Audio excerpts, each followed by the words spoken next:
দেশের ৭ জেলায় আজ বজ্রপাতে অন্তত ১৪ জন মারা গেছেন।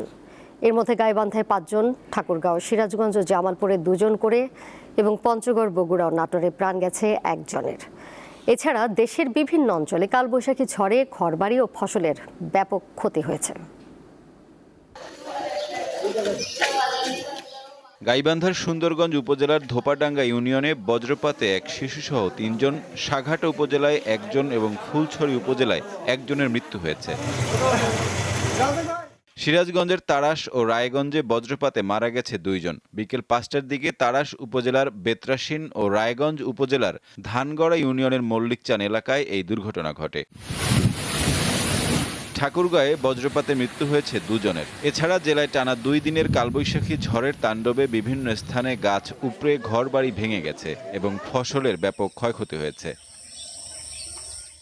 নাটোরের সিংড়ায় বজ্রপাতে মারা গেছে এক শ্রমিক। রবিবার বিকেলে পাকুড়িয়া গ্রামে এই দুর্ঘটনা ঘটে। এদিকে প্রচণ্ড তাপপ্রবাহের পর বৃষ্টিতে মানুষের মাঝে স্বস্তি ফিরে এসেছে। বিকেলে নারায়ণগঞ্জের বিভিন্ন স্থানে দমকা হাওয়াসহ কালবৈশাখী ঝড় ও বৃষ্টিপাত হয়। নওগাঁয় প্রচণ্ড ঝোড়ো বাতাসের সঙ্গে ভারী বৃষ্টি হয়েছে। মৌসুমের প্রথম বৃষ্টিতে কিছুটা স্বস্তি ফিরেছে মানুষের মাঝে। সাইফুর রহমান শিশির, দীপ্ত বার্তাকক্ষ।